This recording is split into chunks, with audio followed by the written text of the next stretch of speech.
Tea BJP chief Bandi Sanjay మీడియాతో మాట్లాడుతున్నారు. Live చూద్దాం. నీలక బీఆర్ఎస్లు వీఆర్ఎస్ ఇంట్లో అన్నవేం మేమన్నా ఫామ్ హౌస్ అన్నవేం మేమన్నా ఒక ముఖ్యమంత్రి స్థాయి వ్యక్తి వాడిన భాష చూస్తుంటే నిజంగా తెలంగాణ సమాజం సిగ్గుతో తలదించుకుంటున్నది. ప్రతిసారి ఇదే అన్నీ 100 సార్లు ఆ టైంలో పెట్టకు సార్, నువ్వు హద్దు మీరి మారుతావు, కాయలు తప్పుతావు, నువ్వు వయసు మీద పడ్డది, ఆ టైంలో పెట్టకు అని ఎంత మొత్తుకున్నా గదే టైం పెడతాడో ఉడతాంటాడు, మురుగుతూ ఉంటాడు, గదే టైం. మరి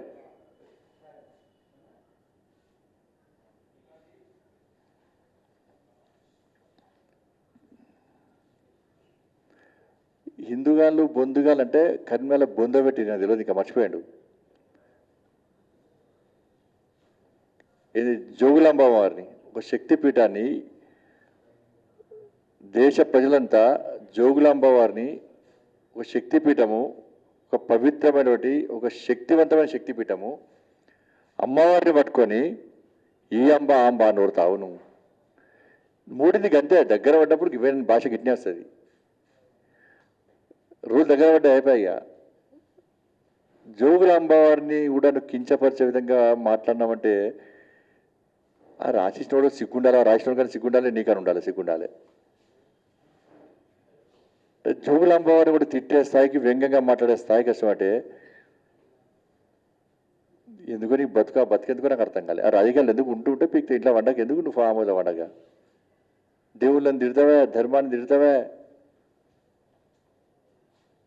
నువ్వు వెంటనే క్షమాపణ చెప్పు, ఫస్ట్ హిందూ సమాజానికి క్షమాపణ చెప్పు. లేకుంటే కరీంనగర్ ఎట్లా బొందబెట్టరు అట్లా బొందబెడతాను నేను.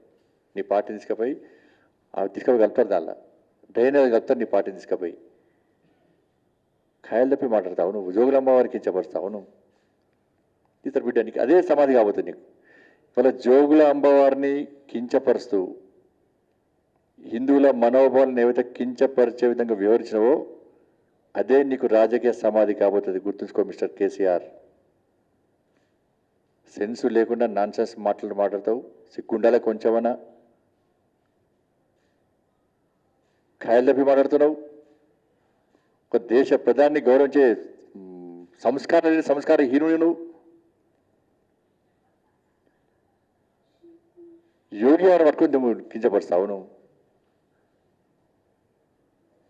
ఫాల్తు రాజకీయాలు చేసుకుంటే దగ్గరగా మైనర్ బాలికలను మీద అత్యాచారం జరుగుతుంటే ఒక్కరిని పట్టుకోలే చేతగాని దద్దమవు నువ్వు, చేతగాని దద్దమవు. ఓ లా అండ్ ఆర్డర్ ఒక్కొక్క నీ పంత మరదపుతున్నాడా? క్రిమినల్స్ జైలు నుంచి బయటికి రావడానికి భయపడుతున్నాడా? శిక్ష పూర్తయినప్పుడు కూడా క్రిమినల్స్ జైలు నుంచి బయటికి రావడానికి భయపడుతుండు మిస్టర్ కేసీఆర్, గుర్తుంచుకోవాలా? ఇక్కడ రోజుకో అత్యాచారం, రోజుకో హత్య, మైనర్ బాలికల మీద అత్యాచారాలు. నువ్వు నీ దోస్తు నీ ఎంఐఎం పార్టీలు కలిసి అత్యాచారాలు చేస్తున్నారు, హత్యలు చేస్తున్నారు, కబ్జాలు చేస్తున్నారు. ఒక్కరిని పట్టుకో చాతగా, నీకు చాతగాని దద్దమోను. ఒక్కసారి బయటికి రావు.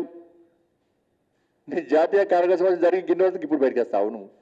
ఏంటంటే ఇప్పుడు వరదలతో మొత్తం తెలంగాణ మొత్తం మునిగిపోయే పరిపాలన ఉన్నది. ఎందుకంటే ఇస్తాంబుల్, లండన్, సింగపూర్ అన్ని ప్రజలు తలుచుకుంటున్నారు. ఇస్తాంబుల్ ఏంది, లండన్ ఏది, సింగపూర్ ఏంది. ఈ మూర్ఖుడు వాగి వాగి వాగి చెప్పి అన్ని కోతలు కోసివా.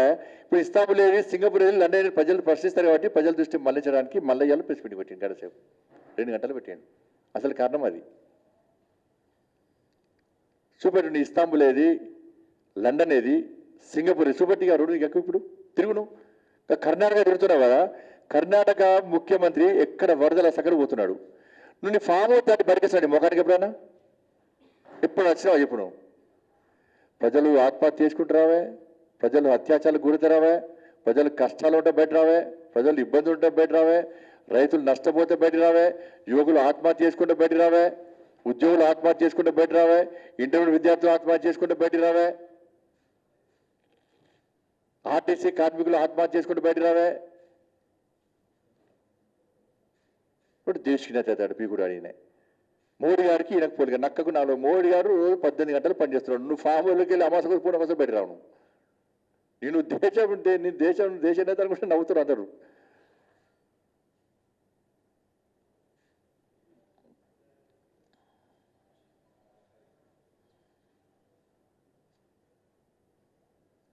అధికారాన్ని ఇసిరి పడేస్తాడా? ఎంత అహంకారము! ఆ కుటుంబానికి అహంకారం.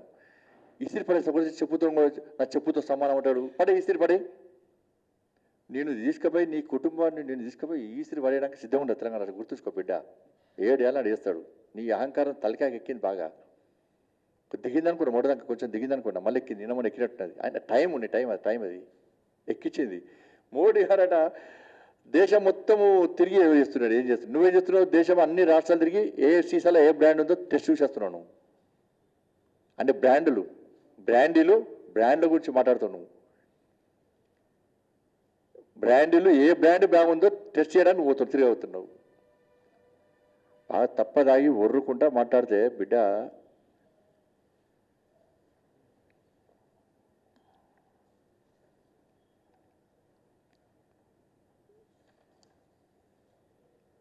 ఎవరు గోకకున్నా గోకుతాడట. గజ్జినట్టున్నది బాగా.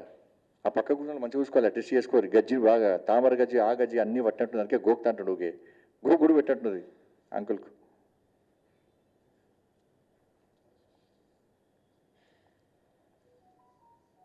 ప్రపంచ రిజర్వ్ గురించి మాట్లాడుతుండే.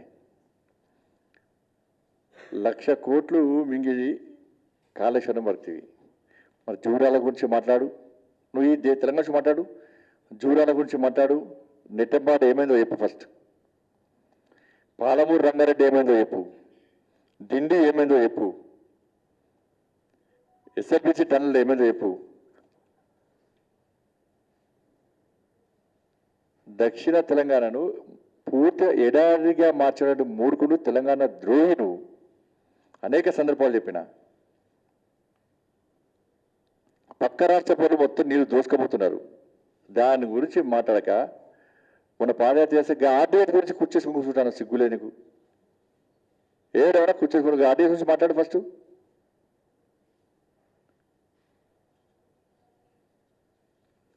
ఇలా కొన్ని అర్థమేది ఇవాళ ఏమైందంటే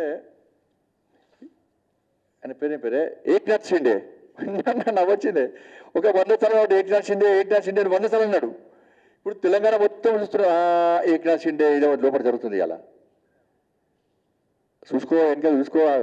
కేసీఆర్ సార్ నీ దానిలో ఏక్నాథ్ షిండే చాలా మంది ఉన్నారు, నీకు తెలిసింది కాబట్టి ఇవాళ ఏక్నాథ్ షిండే గురించి మాట్లాడుతున్నావు. ఫస్ట్ చూసుకోవాలను నీ పార్టీలో ఏక్నాథ్ షిండేలు పక్కా ఉన్నారు. అందుకే నువ్వు ఏక్నాథ్ షిండే తెల్లారు లేస్తే ఏక్నాథ్ షిండే తెల్లారు మొన్న నుంచి టెన్షన్ పట్టుకున్నది. తెల్లారు లేస్తే టెన్షన్. ఈ మహారాష్ట్రలో జరిగే నాదే అటు ఇటుగా ఉన్నది పరిస్థితి. ఉంటారా పోతారా డౌట్ ఉన్నది. గతంలో మొదటిదాకాను బీజేపీతో అలయన్స్ ఉన్నది, పోకండి బీజేపీలో ఓకని చెప్పి నమ్మించిండు. ఇప్పుడు నమ్మే పరిస్థితి లేదు ఎవరు కూడా. ఏక్నాథ్ షిండేలు ఎక్కువైపోయిన టీఆర్ఎస్ పార్టీలా. ఉంటారా పోతారా గ్యారెంటీ లేని ప్రభుత్వం టీఆర్ఎస్ పార్టీ ప్రభుత్వం. ఈయన కుటుంబం యొక్క అహంకారం చూసి వాళ్ళు భయపడుతున్నారు, బాధపడుతున్నారు. ఇంకెన్నెళ్ళు వస్తాయి పళ్ళకి. ఈ మోచేతి రావడం మనకు అవసరమా? ఈ పోయే ప్రభుత్వంలో మనం ఉండడం అవసరమా? కనీసం చివరి రోజులైనా మంచిగా పెట్టుకుందాం. ఒక మంచి పార్టీని భారతీయ జనతా పార్టీని ఎన్నుకుందాం. మళ్ళా ఎన్నికల్లో గెలుద్దాం.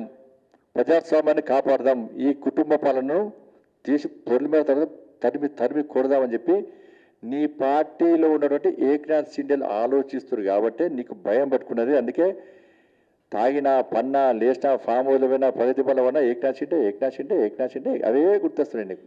ఏక్నాథ్ షిండే బీజేపీ మేము మరగొట్టినావా? మేము మరగొడితే ముఖ్యమంత్రిగా ఉన్న వ్యక్తి ఉప ముఖ్యమంత్రి ఎందుకు తీసుకుంటాం? మేము అధికారం కోసం అర్హులు చేస్తే ఉప ముఖ్యమంత్రి ఎందుకు మేము ముఖ్యమంత్రి అయితే మేము అయ్యే అవకాశం ఉంది. గుర్తుంచుకో రాష్ట్ర ముఖ్యమంత్రి. నువ్వు ఇతర పార్టీలు ఎక్కువ అంటే నువ్వు చేస్తే సంసారం, ఇంకోటి చేస్తే వ్యభిచారం. నువ్వు నీతులు వెళ్తావు. నువ్వు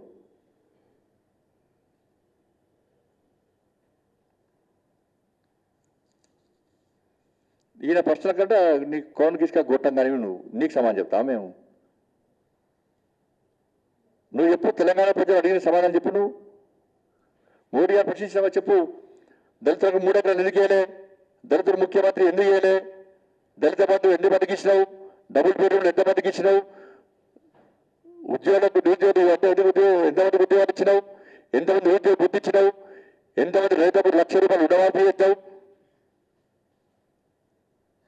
చెప్పాలి రాష్ట్ర ముఖ్యమంత్రి. జీతాలు ఇయ్యనే పరిస్థితి ఎందుకు వచ్చావు? నీ పాలన రైతులు ఎందుకు ఆత్మహత్య చేసుకుంటున్నారు? యువకులు ఎందుకు ఆత్మహత్య చేసుకుంటున్నారు? ఉద్యోగస్తులు ఎందుకు ఆత్మహత్య చేసుకుంటున్నారు? నిరుద్యోగ యువత ఎందుకు ఆత్మహత్య చేసుకుంటున్నారు? ఇంటర్మీడియట్ విద్యార్థులు ఎందుకు ఆత్మహత్య చేసుకుంటున్నారు? ఆర్టీసీ కార్మికులు ఎందుకు ఆత్మహత్య చేసుకుంటున్నారు? చెప్పు, దీని సమాధానం చెప్పు. తెలంగాణ సమాజం పడుతుంది, సమాధానం చెప్పు దానికి.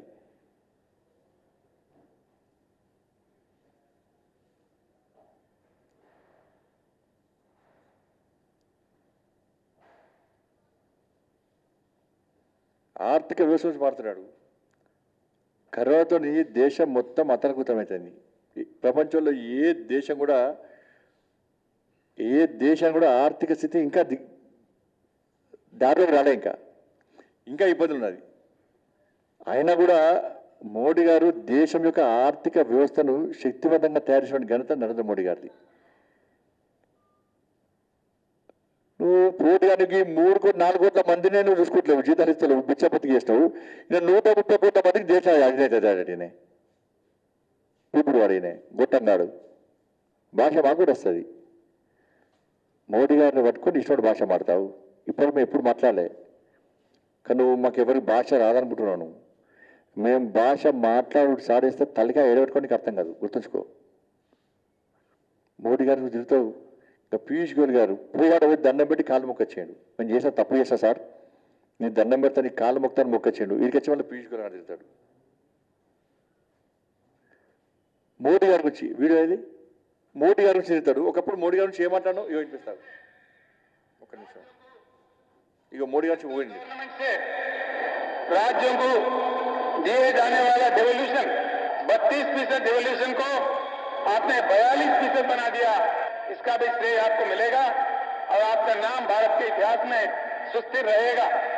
पहली बार 2 साल से कोई केंद्र सरकार जो मैं अपने आंखों से देख रहा हूं, इसका मैं खुद साक्षी हूं, मैं खुद गवाह हूं, 100% भ्रष्टाचार रहित सरकार आज भारत में चल रहा है।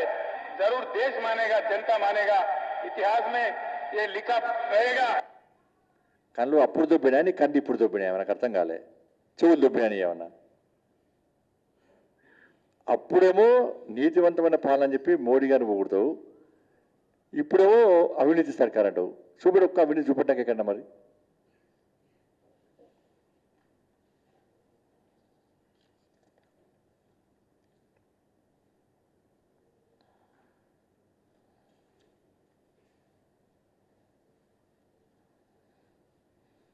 నాకు అధికారం ఇస్తే తెలంగాణ మోడల్ దేశాన్ని చూపడతావు. ఎందుకు 8 సంవత్సరాల నుంచి ఫామ్ హౌస్ రాకుండా ప్రగతి భవన్లో ఫామ్ హౌస్ తాగివన్నా చూపడతావు. దేశానికి ఏం చూపడతావు? ఈనాడు తెలంగాణ మోడల్ దేశాన్ని చూపడతాడు. వాటిని వాళ్ళ నీ కుటుంబం ఇక్కడ దోసుకున్నా మొత్తం దేశాన్ని దోసుకుంటా నా కుటుంబం అని చెప్పా.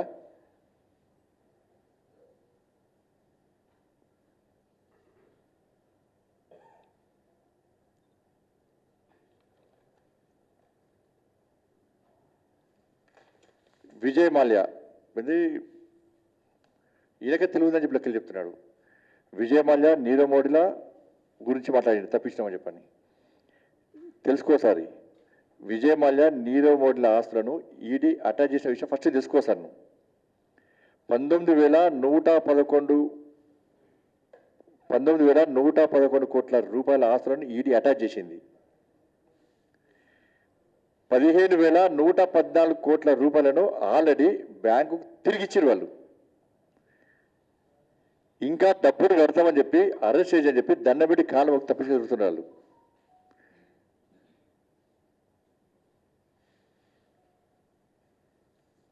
అది తెలుసుకోసారి.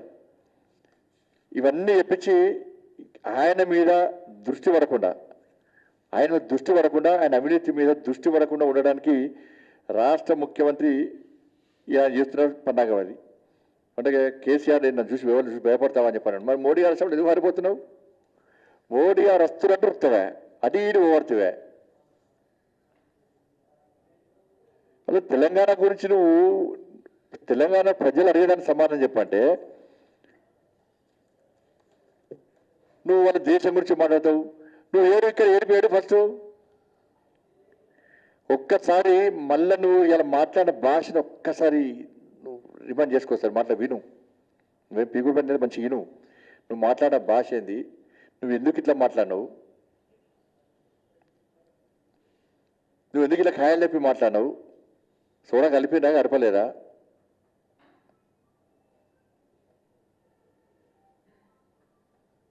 ఒక దేశాన్ని అభివృద్ధి పదవులు నడిపిస్తున్న ఒక గొప్ప వ్యక్తి గురించి నువ్వు మాట్లాడితే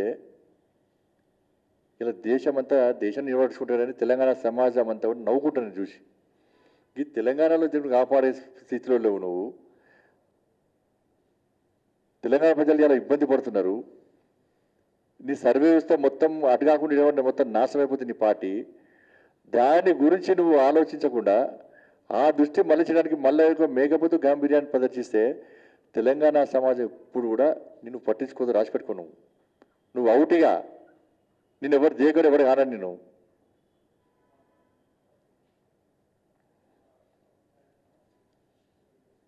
ఇంకో తెలంగాణ ఇన్ఫ్లేషన్ రేట్ తెలుసుకో ఒకసారి 9.45. నువ్వు పేపర్ చూపడితే మేము పేపర్ చూపట్టే చూడు, ఇది మేము తయారు చేసిందా? దీనికి సమాధానం చెప్పు రాష్ట్ర ముఖ్యమంత్రి ఫస్ట్.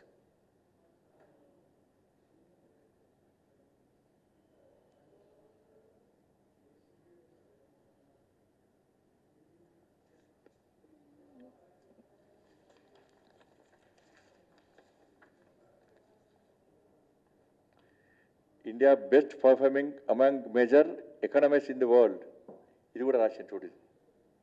ఇండియా గురించి రాసిండు, నీ తెలంగాణ గురించి కాదు. నీ ఇండియా గురించి చూడు, నీ తెలంగాణ గురించి చూడు, ఇండియా గురించి చూడు.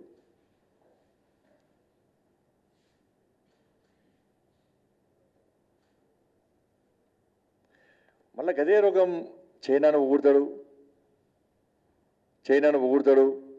పాకిస్తాన్ ఊడతాడు, సర్జికల్ స్ట్రైక్ చైనా వాడు చంపినంటాడు, సర్జికల్ స్ట్రైక్తో ఏం ఏం ఏం చేశారని చెప్పంటారు, ఎంతమంది చంపినంటారు.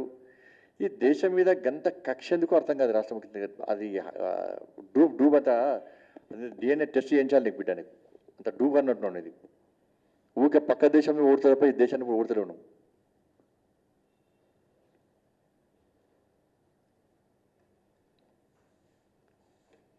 అందుకే ఆయనకి గంట సేపు మాట్లాడు, ఆయన జోకర్ అయిపోయాడు. రాష్ట్ర ముఖ్యమంత్రి ఇప్పటికైనా గుర్తుంచుకొని నువ్వు మాట్లాడే ముందు చక్కగా మాట్లాడు. సుప్రీంకోర్టు జడ్జి ఎవరో ఇంతకుముందు పదవీ విరమణ జడ్జిలు ఏదో సుప్రీంకోర్టు లేఖ రాశారు. దానికి మాకేం సంబంధం? సోషల్ మీడియాలో ఎవరో ఏదో పెడతారు, మాకేం సంబంధం? సుప్రీంకోర్టులో జడ్జిలు తిట్ట మునగాలంట. మరి నువ్వేం బికినావు? నీ మాట చూపడుతుంది. సుప్రీంకోర్టు తిట్ట మాట. I'm openly telling. Supreme Court has given a wrong judgment. Yes, I am quoting it. Supreme Court definitely has given a wrong judgment, crossing their limits, crossing the Constitution of India. ఎక్కడ ఉందంటే రాజ్యాంగంలో 50% reservation ఇవ్వాలి ఉందా? మరి నువ్వేం చేసినావు? మరి court కొడతారా అనవు సార్ నువ్వు? ఏది ఆర్టీసీ కార్మికులదో ఎవరిదో కోర్టు కొడతారా అంటే నువ్వు? అంటే ఏది మాట్లాడతాడో ఏం మాట్లాడో ఆయనకే ఇవాళ అర్థం కాని పరిస్థితి. ఇవాళ పథకాల గురించి మాట్లాడితే పథకాల మాట్లాడితే 24 గంటలు కూడా సరిపోదు. ఆయుష్మాన్ భారత్ తెలంగాణలో ఎందుకు అమలు చేస్తలేవు? ఫసల్ బీమాను ఎందుకు అమలు చేస్తలేవు తెలంగాణ రాష్ట్రంలో? ప్రధానమంత్రి ఆవాస్ యోజన తెలంగాణ రాష్ట్రంలో ఎందుకు అమలు చేస్తలేవు? మోడీ గారు ఏం చేసి చేయలేదా? ఉక్రెయిన్లో యుద్ధాన్ని ఆపి తెలుగు రాష్ట్రాలను కాపాడుతాను, కనీసం నోరెత్తి మాట్లాడాను, ఒక్క కుటుంబాన్ని కలవలేను. 200 కోట్ల వ్యాక్సిన్ ఇచ్చిన డోసులు. నువ్వు కనీసము కరోనా అప్పుడన్నా బయటకు వచ్చి మాట్లాడలేవులతో. అప్పుడు కరోనా, ఇప్పుడు మోడీ గారు తెలంగాణకు వస్తే కరోనా వస్తుంది నీకు.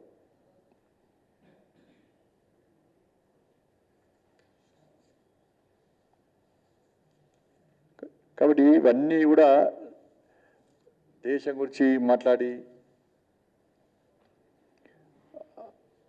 ఇక్కడ ప్రజల దృష్టి మళ్లించే పని చేస్తే ప్రజలు ఎప్పుడు నీ భాగవతులేషన్ నీ డబుల్ గేమ్ పాలిటిక్స్ ఎవ్వడు మర్చిపోడు. ఆర్టీసీ ఛార్జీలు పెంచుతీవి, దాని గురించి మాట్లాడవు. పెట్రోల్ ఛార్జీలు పెంచినామని చెప్పి కేంద్ర ప్రభుత్వాన్ని బదనాం చేసినావు. గ్యాస్ ఛార్జీలు వచ్చిన బదనాం చేసినావు. ఆర్టీసీ వీళ్ళ పెట్రోల్ ఛార్జీలు తెలంగాణ రాష్ట్రం మినహా ఇతర రాష్ట్రాల్లో ఒక పోలిక చేసుకో. ఇతర రాష్ట్రాల్లో పెట్రోల్ ఛార్జ్ ఎంత, డీజిల్ ఛార్జ్ ఎంత, ఇక్కడెంత. కరెంటు ఛార్జీలు 100% పెంచుతీవి. ఆర్టీసీ ఛార్జీలు 5 సార్లు పెంచుతీవి. కనీసం ఆర్టీసీలకు బెనిఫిట్స్ కూడా ఇస్తలేవా? ఇప్పటికీ అనేక డిపార్ట్మెంట్లు ఇప్పటికీ జీతాలు లేవు. ఆ పోలీసులకు చాలా సరెండర్స్ లేవు. డిఎల్ఏ పోలీసులకు కూడా కష్టపడి పనిచేస్తున్నారు. వాళ్ళ గురించి మాట్లాడు. ఉద్యోగస్తుల బెనిఫిట్స్ మాట్లాడు. రైతులు ఇబ్బంది పడుతూ వాళ్ళ గురించి మాట్లాడు. అక్కడ 3 లక్షల రూపాయలు ఇచ్చేస్తాడు మూర్ఖును. ఇక్కడ తెలంగాణలో రైతులు చచ్చిపోతున్నాయిరా, అక్కడ 3 లక్షలు ఇచ్చేస్తారు పోతేవి.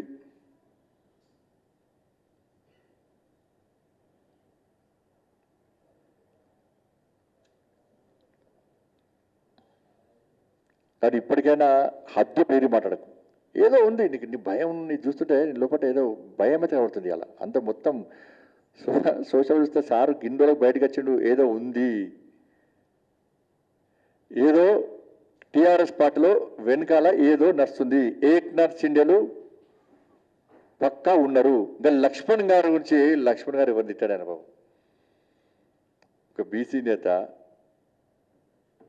పార్టీ కోసం కష్టపడి పనిచేసేటువంటి, చిన్నప్పటి నుంచి కష్టపడి పనిచేసే ఒక నాయకుడు, ఆయనకు రాజ్యసభ ఇస్తే కూడా నీ కళ్ళమ్మంటే ఎందుకు నాకు అర్థం కాలే.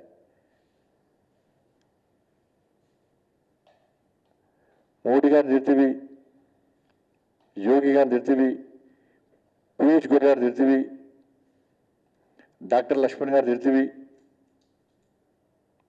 నేను తిట్టడం ఇవ్వాలి అనుకుంటున్నాను రోజు.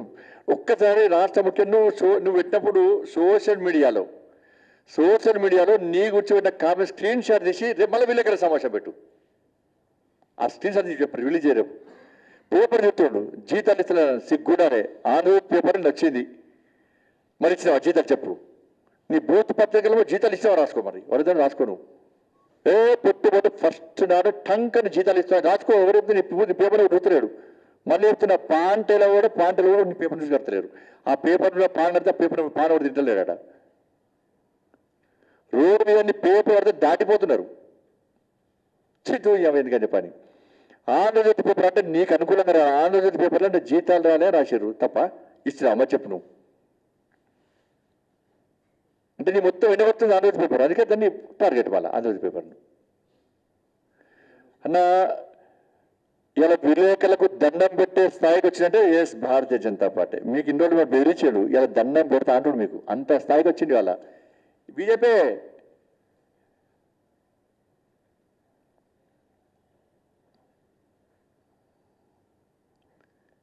పోడు భూముల సమస్య అక్కడ ఉన్నది. స్కూళ్ళ చాక్పీసులు తిండి లేవు స్కూళ్ళ.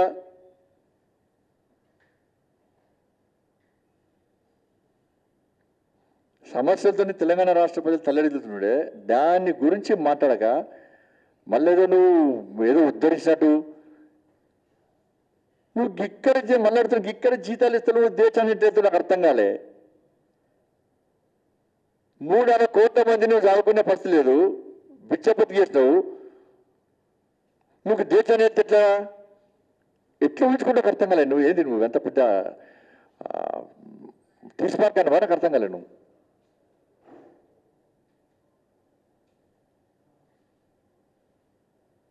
కాబట్టి ఇప్పటికైనా హద్దు మీరు మాట్లాడకు. నిన్ను ఎవ్వరు పడుచుకోడు. నువ్వు ఒక జోకర్ అయిపోయినావు.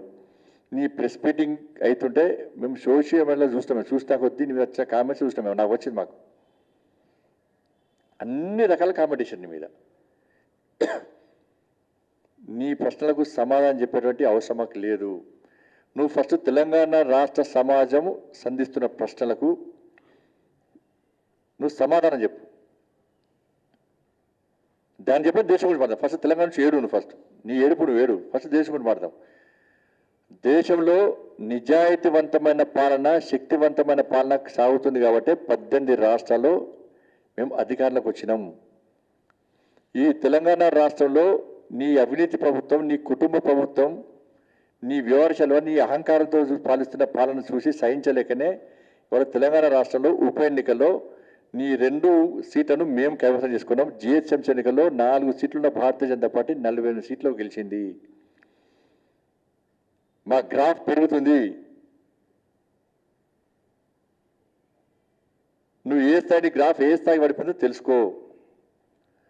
మన బహిరంగ సభ చూసి డప్పులు కొడుతున్నాయి నీకు. నీ పార్టీ ఎమ్మెల్యేలు నీ పార్టీ మంత్రులే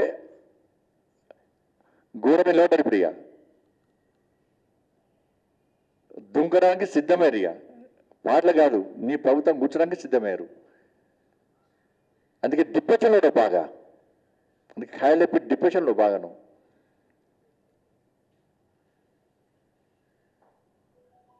నీకే తెలివి ఉందనుకుంటే నీకంటే తెలివంత తెలంగాణ రాష్ట్ర ప్రజలు ఏ ఉద్దేశంతో ఎంత నమ్మకంతో ఇంత విశ్వాసంతో నిన్ను రాష్ట్ర ముఖ్యమంత్రిని చేస్తే అంత విశ్వాసఘాతుకాన్ని పొరపడ్డు. ఎమర్జెన్సీ విధించినటువంటి సందర్భాన్ని కూడా నువ్వు పొగుడుతున్నావు అంటే నేను ఏమనుకోలే. రాసిస్టోడు కూడా వానికి బుద్ధి ఉండాలి, నీకన్నా బుద్ధి ఉండాలి. ఎవరు రాసిస్తాడు నాకు అర్థం కాలేవాడు. ఇందిరాగాంధీ ఎమర్జెన్సీ విధిస్తే ఈ తెలంగాణ రాష్ట్రంలో కూడా ఎమర్జెన్సీ సందర్భంగా ఎమర్జెన్సీకి వ్యతిరేకంగా పోరాడితే అనేక మంది జైలు పారారు. కరీంనగర్లో మా కోబా రంజన్ మా అందరు సీనియర్ కోబా రంజన్ గారి మీద క్యాండిల్తో కాల్చారు. మొన్ననే సన్మానించుకోవడం అందరు మేము.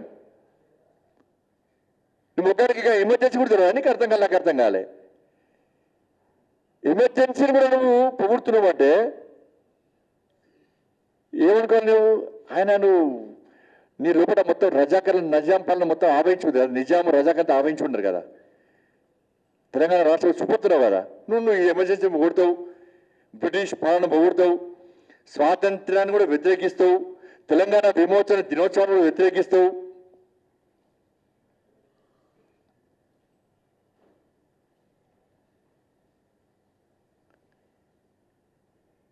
ఈ దేశం పట్ల నీ అక్కసు వెళ్ళగలుగుతున్నాను. ఇవాళ ఎంత దేశం పట్ల ఎంత ద్వేషం ఉందో ఇవాళ నీ అక్కసు ఇవాళ నీ మాటల ద్వారా గతంలో మాట్లాడిన మాటలు కానీ ఈ రోజు మాట్లాడిన మాటలు చూసాక ఇలా బయట వస్తుంది.